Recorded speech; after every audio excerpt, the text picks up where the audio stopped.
اعوذ باللہ من الشیطان الرجیم بسم اللہ الرحمن الرحیم۔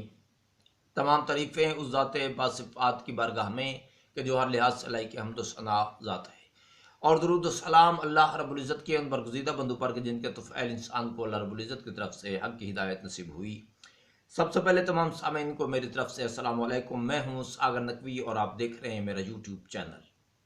سامعین کرام، جیسا کہ آپ جانتے ہیں کہ یہ جو ایام چل رہے ہیں یہ رسالت مآب صلی اللہ علیہ وآلہ وسلم کی بابرکت ہستی سے منسوب ہے، یعنی ربیع الاول کا مہینہ جو ہے یہ رسالت مآب صلی اللہ علیہ وآلہ وسلم کی آمد کا مہینہ ہے، تو یہ منسوب ہے میرے پیارے نبی صلی اللہ علیہ وآلہ وسلم سے، حبیب خدا کی ذات سے، خاتم النبیین صلی اللہ علیہ وآلہ وسلم کی ہستی سے یہ مہینہ منسوب ہے۔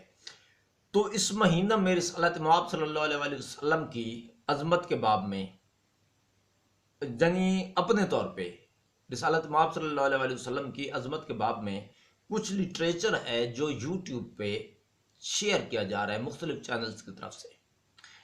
تو آگے پھر میں نے کومنٹس بھی چیک کیے تو وہاں پہ بھی اپریشیٹ کیا گیا ان کو۔ تو جو چینل کا میں حوالہ دے رہا ہوں وہ کاشف وائس کے نام سے چل رہا ہے اس وقت، جس میں یہ رسالت مآب صلی اللہ علیہ وآلہ وسلم کی عظمت کے باب میں یہ چیزیں بیان کی جا رہی ہیں۔ تو کچھ لٹریچر میں نے تو کچھ مواد جو ہے وہ میں نے لیا ہے وہاں سے، تو وہ میں آپ کے ساتھ شیئر کرنا چاہتا ہوں۔ اب یہ دیکھیں، جتنا کچھ کسی نے لکھ دیا رسالت مآب صلی اللہ علیہ وآلہ وسلم کی عظیم ہستی کے بارے میں، مطہر ہستی کے بارے میں، تو اس سے سوچے سمجھے بغیر، تحقیق کیے بغیر، اس پہ غور و فکر کیے بغیر، یہ دیکھے بغیر کہ لکھنے والا دوست ہے یا دشمن، لکھنے والا عقیدت مند ہے یا منافق یا مخالف، بس قبول کر لیا گیا، اور صرف قبول نہیں کیا گیا، خود تسلیم بھی کر لیا گیا اور پھر آگے اس کو شیئر بھی کر دیا گیا، یہ سوچے بغیر کہ پوری دنیا دیکھ رہی ہے۔ اور یہ بھی غور نہیں کیا گیا کہ کس ہستی کے حوالے سے اس طرح کی باتیں وہ ہم شیئر کر رہے ہیں دنیا کے سامنے۔ باقی انبیاء کی امتیں وہ جب پڑھیں گی، وہ جب سنیں گی، تو پھر وہ سلطان الانبیاء کے عہدہ پر کیسے تسلیم کر سکتی ہیں۔ تو یہ کاشف وائس نامی چینل ہے جی، وہاں سے میں نے کچھ مواد لیا ہے، وہ میں آپ کے ساتھ شیئر کر دیتا ہوں۔ کل ایک ویڈیو ان کی چل رہی تھی، اس میں انہوں نے رسالت مآب صلی اللہ علیہ وسلم کی رضائی ماؤں کے حوالے سے تعداد بتائی، نام بھی بتائی، تعداد بھی بتائی، یعنی علمی اضافہ ہوا ان کی یہ ویڈیو دیکھ کے۔ وہ کہتے ہیں کہ 6 رضائی مائیں ہیں رسالت مآب صلی اللہ علیہ وسلم کی جن کا دودھ پیا۔ یہ بات ذہن میں رکھیے گا کہ 6 مائیں ہیں رسالت مآب صلی اللہ علیہ وسلم کی رضائی جن کا دودھ پیا رسالت مآب صلی اللہ علیہ وسلم نے۔ یہ دودھ پینے والا جو پوائنٹ ہے نا، یہ ذہن میں رکھیے گا۔ اچھا جی، اس کے ساتھ ساتھ انہوں نے کتابوں کا حوالہ بھی دیا ہے۔ اب یہ کتابیں جو ہیں وہ انہوں نے بتائی ہیں جس سیرت المصطفیٰ، سیرت النبوہ، البدایہ والنہایہ، الطبقات کبریٰ اور سیرت حلبیہ۔ ان کتابوں کا حوالہ دیتے ہوئے انہوں نے کہا ہے کہ ان کتابوں میں رسالت مآب صلی اللہ علیہ وسلم کی جو رضائی مائیں ہیں ان کی تعداد 6 لکھی گئی ہے، جن میں سے 3 شادی شدہ ہیں۔ پوائنٹ ذہن میں ہوگا آپ کا، میں بار بار اس پہ زور دے رہا تھا کہ دودھ پینے کے حوالے سے ماؤں کا ذکر کیا گیا ہے، رضائی ماؤں کا۔ تو پھر آگے لکھ رہے ہیں کہ وہ 6 جو رضائی مائیں ہیں نا، ان میں سے 3 شادی شدہ ہے، 3 غیر شادی شدہ ہے۔ پوائنٹ نوٹڈ، آگے آ جائیں گے۔ پھر لکھتے ہیں جو سگی ماں نے، 3 روایات ملتی ہیں کہ کتنے دن دودھ پلایا۔ ایک روایت ہے کہ 4 دن دودھ پلایا، دوسری روایت ہے 7 دن دودھ پلایا، تیسری روایت ہے 9 دن دودھ پلایا۔ اس کے بعد یہ رضائی مائیں یہ سارا کچھ کرتی رہی، انہوں نے دودھ پلایا، انہوں نے پرورش کی، ان کی خدمات ہے۔ پھر سگی ماں، معاذ اللہ ثم معاذ اللہ، پھر ان کا کردار جو ہے وہ بالکل آگے تاریخ میں نہیں ملتا۔ یعنی 9 دن تک انہوں نے مامتا نبھائی، کس کی؟ رسالت مآب صلی اللہ علیہ وسلم کی۔ کون سے نبی؟ کون؟ محمد مصطفیٰ صلی اللہ علیہ وسلم، وہ محمد مصطفیٰ صلی اللہ علیہ وسلم کے جو دعائے حضرت ابراہیم علیہ السلام ہیں۔ جن کے لیے رسالت حضرت ابراہیم علیہ السلام نے دعا مانگی تھی۔ تو جس ہستی کے لیے حضرت ابراہیم علیہ السلام نے خواہش بھی ظاہر کی پروردگار عالم کی بارگاہ میں، اور دعا بھی مانگی، اور دعا کی قبولیت کے حوالے سے مہر بھی اسی وقت ثابت ہو گئی تھی، یقین دہانی کرا دی گئی تھی کہ تمہاری ہی نسل سے ہوگا آخری نبی۔ تو کیا اس نبی کے حوالے سے نشانیاں اس خاندان کو معلوم نہیں تھیں؟ اس خاندان کو اس رسول کا انتظار نہیں تھا؟ سب سے بڑی نبوت کا مصداق جو مولود بن کے آنے والا تھا، تو کیا اس کے لیے مامتا، ماں کی مامتا صرف 9 دن تک اثر میں رہی؟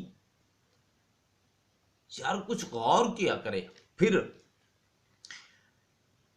دودھ پیا 6 رضائی ماؤں کا۔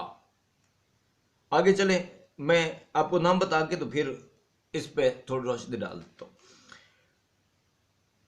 تو وہ کہتے ہیں کہ 9 دن کے بعد نا پھر جس پہلی ماں نے دودھ پلایا وہ ہے جی صوبیہ اسلمیہ۔ تو ان کے بارے میں لکھا جاتا ہے جی کہ یہ ابو لہب کی باندی تھیں۔ تو رسالت مآب صلی اللہ علیہ وسلم کی آمد کی خبر ابو جہل تک اسی بی بی نے پہنچائی تھی، لہٰذا پھر ابو جہل نے خوشی میں اسے رہا کر دیا تھا، اور پھر اس کو رہا کرنے کی وجہ سے، پھر کیونکہ اس نے رسالت مآب صلی اللہ علیہ وسلم کو دودھ پلایا، لہٰذا ابو لہب کو اتنا ریلیف مل گیا، آگے جا کے مرنے کے بعد اتنا ریلیف مل گیا کہ اسے جہنم میں جلتے ہوئے نا تو پھر تھوڑا سا پانی نصیب ہو جاتا ہے، یعنی جہنم اسے جلا رہی ہے، گستاخ رسالت مآب صلی اللہ علیہ وسلم کو، دشمن خدا کو، تو پھر اس کو تھوڑا تھوڑا پانی بھی مل جاتا ہے کچھ وقفے کے بعد۔ اچھا جی، یہ صوبیہ اسلمیہ یہ ہیں۔ اس کے بعد حلیمہ سعدیہ ہیں جی۔ اس کے بعد پھر ایک اور ہیں جی، تیسری ماں حضرت ام فروا، یہ تھیں شادی شدہ، اور باقی جو 3 کنواری ہیں نا ان کے حوالے سے بھی کہا جا رہا ہے کہ انہوں نے بھی دودھ پلایا، تھی کنواری لیکن دودھ پلایا، جیسے انہوں نے رسالت مآب صلی اللہ علیہ وسلم کو کنواریوں نے دودھ دینا چاہا تو پھر دودھ جاری ہو گیا۔ یہ سرکار کا معجزہ بتایا جا رہا ہے، کمال ہے جی۔ اور آگے اتفاق دیکھیے، یہ جو 3 کنواری تھی نا جنہوں نے رسالت مآب صلی اللہ علیہ وسلم کو دودھ پلایا، جن کا دودھ جاری ہو گیا، ان سب کا نام عاتقہ تھا۔ حسن اتفاق دیکھیے، یہ معجزے کے طور پر بیان کیا جا رسالت مآب صلی اللہ علیہ وسلم کے حوالے سے۔ اچھا، جب حضرت حلیمہ سعدیہ آتی، قبیلہ بنو سعدہ کی عورتیں آتی تھیں مکہ میں، تو وہاں سے وہ دودھ پلانے کے لیے بچوں کو پھر لے جاتی تھی اپنے ساتھ۔ تو جب وہ آئی ہیں تو انہیں اور کوئی بچہ نہیں ملا، کیونکہ باقی عورتوں نے انکار کر دیا تھا رسالت مآب صلی اللہ علیہ وسلم کو لے جانے سے۔ کیوں؟ کیونکہ ایک تو یتیم تھے، دوسرا گھر کی خستہ حالی تھی۔ دیکھیں، عرب کے رئیسوں کی بستی میں کتنا غریب گھر تھا جہاں رسالت مآب صلی اللہ علیہ وسلم تشریف لائے، پیدا ہوئے، اور کس قدر غریبی تھی، کس قدر یتیمی تھی، کس قدر گھر کی خستہ حالی تھی کہ عورتوں نے لے جانے سے انکار کر دیا کہ یہاں سے کیا ملے گا۔ لہذا جو باقی لوگ تھے نا مکہ والے، ان کے بچوں کو لے گئیں باقی عورتیں اٹھا کے کہ یہاں سے بہت کچھ ملے گا۔ وہ رئیس تھے نا، یہ خاندان غریب تھا میرے بھائی، یہ وہ خاندان ہے جس نے مکہ آباد کیا تھا۔ حضرت ابراہیم علیہ السلام نے مکہ کو آباد کیا، حضرت اسماعیل علیہ السلام کی اولاد وہ جہاں آباد رہی، متولی کعبہ رہے،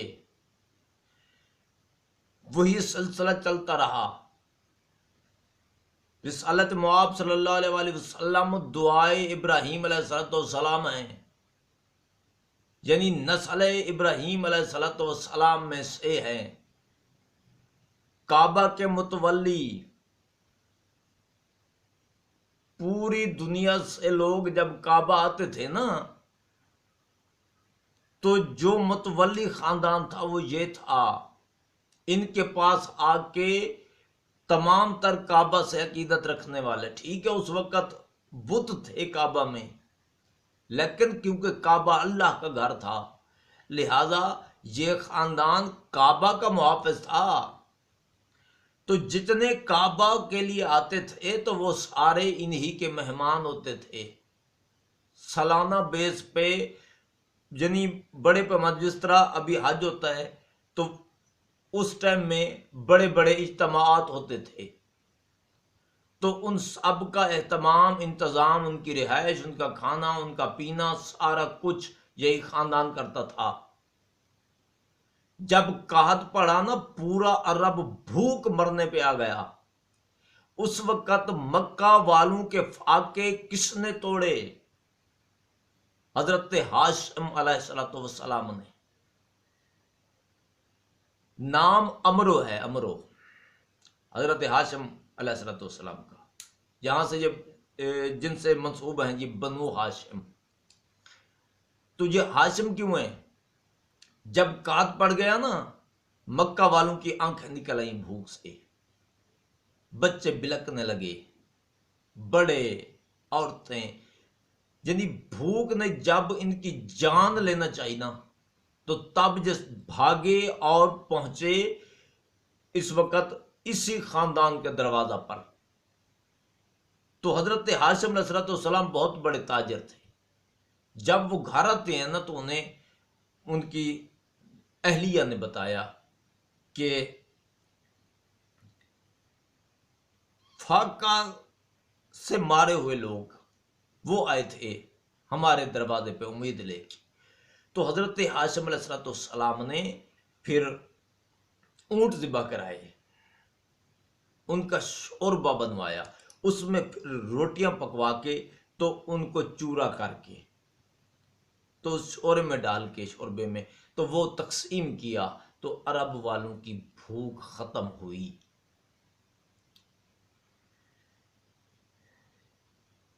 چورا کر کے روٹیاں کیونکہ ڈالی تھی نا، تو اس عمل کو کہتے ہیں حشم، چورا کرنے والا، تو لقب بن گیا ہاشم۔ آگے اولاد چلی تو پھر بنو ہاشم، یعنی وہ واقعہ وہ باقاعدہ یاد رہے، اس لیے نام ہی پڑ گیا اتنا رئیس خاندان، کہ جب مکہ والے بھوک مرنے پہ آ گئے تھے نا، تو اسی خاندان نے ان کی بھوک مٹائی۔ حضرت عبد المطلب علیہ السلام، سردار مکہ، متولی کعبہ، وہ حیات ہیں رسالت مواب صلی اللہ علیہ وآلہ وسلم کے اس جہان میں آنے تک۔ تو رئیس کے پوتے، والد فوت ہو گئے تھے، رئیس مکہ کے پوتے کو یتیمی کی وجہ سے عورتیں نہیں لے جا رہی تھیں، گھر کی خستہ حالی تھی، رئیس کے گھر کی خستہ حالی تھی، اور جو باقی تھے نا رعایا، ان کے گھر میں بڑی ریل پیل تھی۔ یار کیا ثابت کر رہے ہو؟ نبی کے اجداد کے دین کے حوالے سے، ایمان کے حوالے سے انکار۔ جو رئیس عرب تھے انہیں مکہ کا ایک انتہائی غریب گھرانہ ثابت کرنا، اور رسالت مواب صلی اللہ علیہ وسلم کو پھر ترس کھا کے، کیونکہ اسے اور کوئی بچہ نہیں ملا عرب کے رئیسوں کا، یار اس وقت تو سارے مشرک تھے، آپ ان لوگوں کو امیر کبیر بنا کے تو رسالت مآب صلی اللہ علیہ وسلم کے خاندان کو اتنا غریب کیوں ثابت کرنا چاہتے ہیں؟ چلو کسی نے کلمہ پڑھ بھی لیا تھا تو وہ تو بعد میں پڑھ لیا تھا نا، مسلمان تو وہ بعد میں ہوئے تھے، اس وقت تو کافر تھے سارے، کیونکہ بقول آپ کے 40 سال بعد رسالت مآب صلی اللہ علیہ وسلم نے اعلان نبوت کیا، یعنی 40 سال بعد نبی بنے، تو اس وقت کے کافروں کو کیوں پروٹوکول دے رہے ہو اور ان کے لیے جھوٹ کیوں بول رہے ہو یار؟ جب ابرہا نے مکہ پہ حملہ کیا تھا تو یہ تو تاریخ کا جھمر ہے نا واقعہ، قرآن کا ایک مستند ترین واقعہ، جو قرآن کہہ دے اس کے مستند ہونے میں کون سا شک ہے؟ تو اس واقعہ کے ضمن میں مورخین نے کیا لکھا ہے کہ جب یہ کعبہ کے قریب پہنچا تو اس نے کیا دیکھا؟ اونٹوں کے ریوڑ تھے، وہ اس نے باندھ دیے، قبضہ کر لیا ان پہ۔ تو جب وہ اونٹوں کے ریوڑ باندھ دیے گئے تو پھر انہیں کلیم کس نے کیا؟ بقول آپ کے مکہ کے وہ آپ کے رئیسوں نے یا اس غریب عبد المطلب نے، کہ جس کے پوتے کے لیے کوئی عورت آگے آنے نہیں چاہتی تھی کہ یہاں سے کیا ملے گا؟ تو حضرت حلیمہ سعدیہ نے دیکھا کہ یہ یتیم بچہ ہے، میں خالی ہاتھ واپس جا رہی ہوں، تو چلو لے جاتے،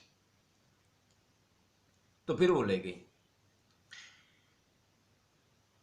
تو انہوں نے بھی دودھ پلایا، حضرت صوبیہ اسلمیہ نے بھی دودھ پلایا، حضرت ام فروا نے بھی دودھ پلایا، وہ عاتقہ نامی 3 مائیں کماری، سمجھ سے باہر ہو جاتے ہو یار، انہوں نے بھی دودھ پلایا۔ غور کیا آپ نے یہ کیا لکھا ہے لکھنے والوں نے؟ آپ نے بیان تو کر دیا، غور بھی کیا ہے کہ کیا لکھنے والوں نے لکھا؟ آپ نے ماننے میں دیر نہیں کی۔ محکوم نبی ہیں حضرت موسیٰ علیہ السلام، جب فرعون کے ڈر سے ماں نے ایک صندوق میں بچے کو رکھ کے دریا کے حوالے کر دیا، اللہ رب العزت کی ذات پہ توکل کر کے، تو وہ بچہ، وہ صندوق، وہ کس کے ہاتھ لگا؟ فرعون کے۔ بچہ فرعون کے گھر میں پہنچ گیا، اسی دشمن کے گھر میں۔ تو کس کا دودھ پیا تھا حضرت موسیٰ علیہ السلام نے؟ یہ بھی تاریخ ہی ہے نا، کس کا دودھ پیا تھا؟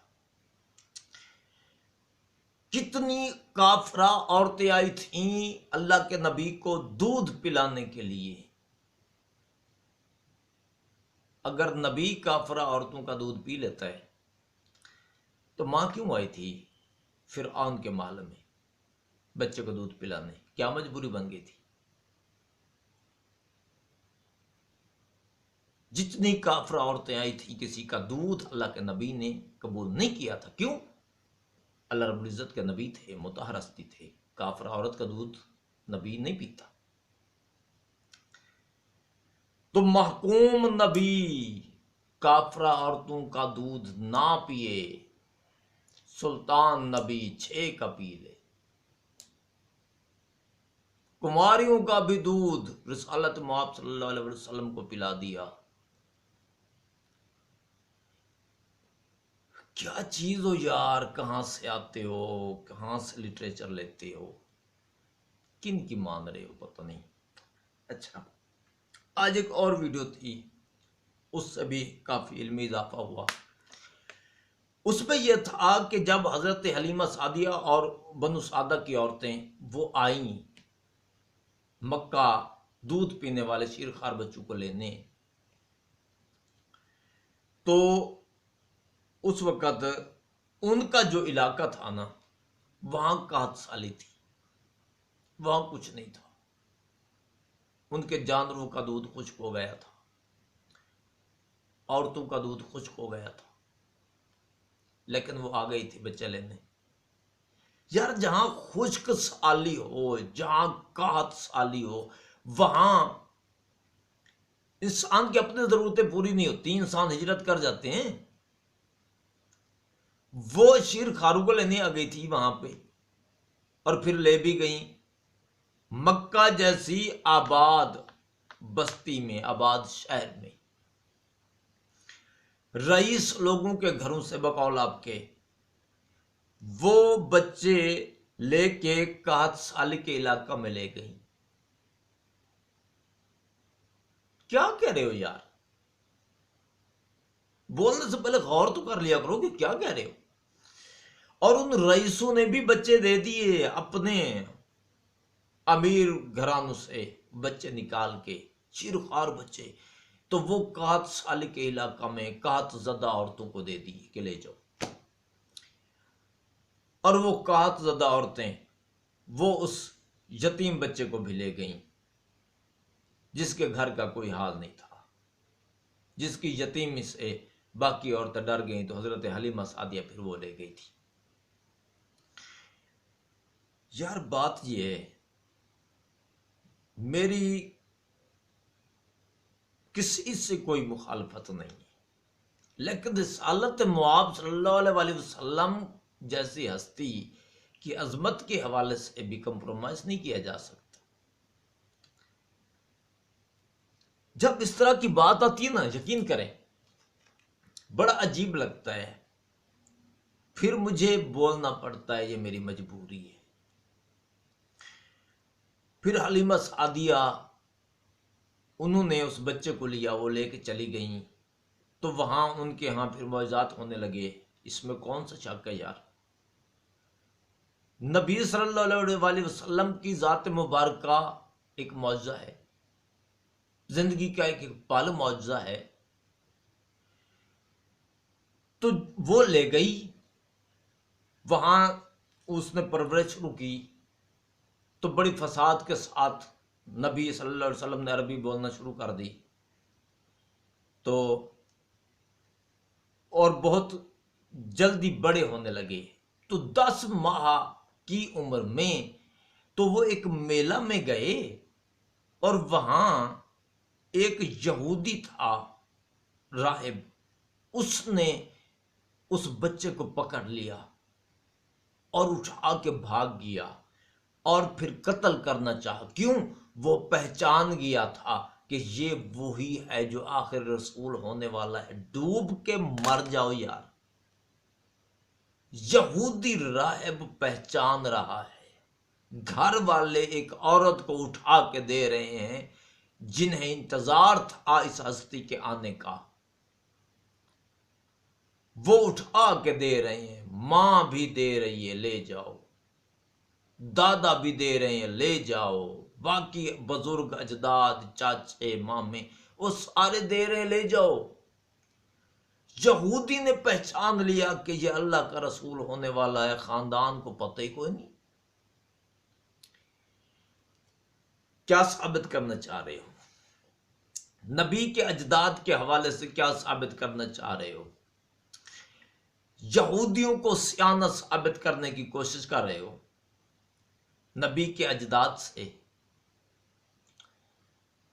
اس سے کس طرف لگاؤ ہم مانیں؟ رسالت مآب صلی اللہ علیہ وسلم کے گھرانے کی طرف یا یہودیت کی طرف؟ یہودی زیادہ علم رکھتے تھے اس گھرانے سے. کچھ خدا کا خوف کرو یار.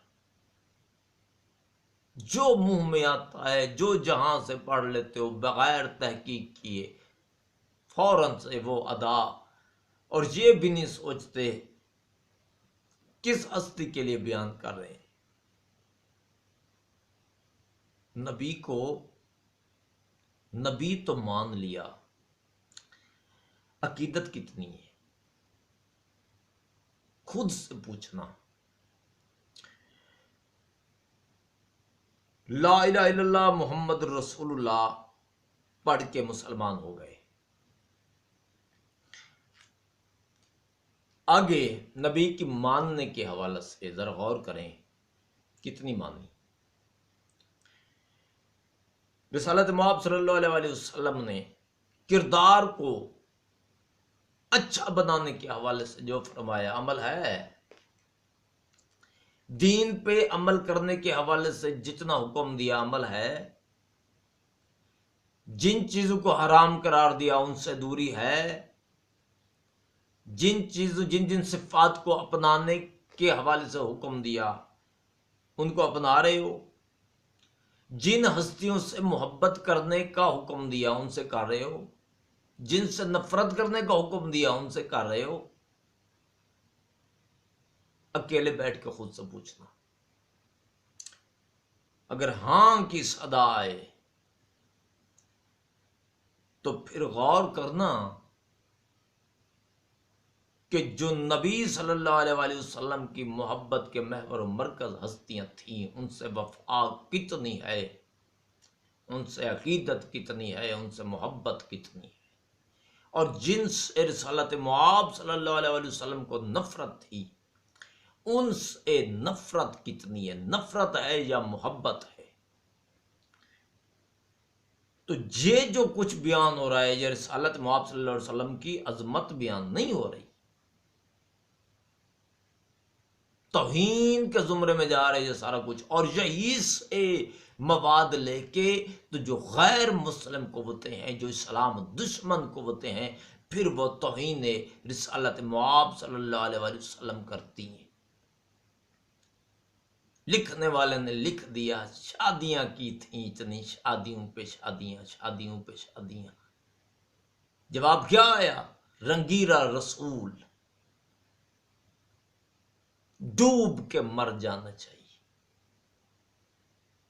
جس ہستی کی وجہ سے، جس ہستی کے صدقہ میں، جس ہستی کے امتی کی نسبت سے اس جہان میں بھی معزز ہو، آگے والے جہان میں بھی اپنے آپ کو سرخروش سمجھنے کے حوالے سے بڑے مطمئن ہو، اس ہستی کے حوالے سے اس طرح کی باتیں، کبھی ہذیان کا وہ الزام، کبھی بہک جانے کے حوالے سے بکواسیات، شرم نہیں آتی یار۔ انشاءاللہ العزیز یہ ایام رسالت معاب صلی اللہ علیہ وآلہ وسلم کے ہیں، تو میں عظمت رسالت معاب صلی اللہ علیہ وآلہ وسلم کے باب میں آگے کچھ ویڈیوز کروں گا، تو اس چینل سے جڑے رہیے گا۔ باقی چینل سے بھی رسالت معاب صلی اللہ علیہ وآلہ وسلم کی عظمت بیان ہو رہی ہے، میں بھی بیان کروں گا آگے کچھ ویڈیوز میں، کیونکہ اب یہ واجب ہو گیا ہے۔ فی الحال کے لیے اتنا، ملتے ہیں نیکسٹ ویڈیو میں، تب تک کے لیے اجازت۔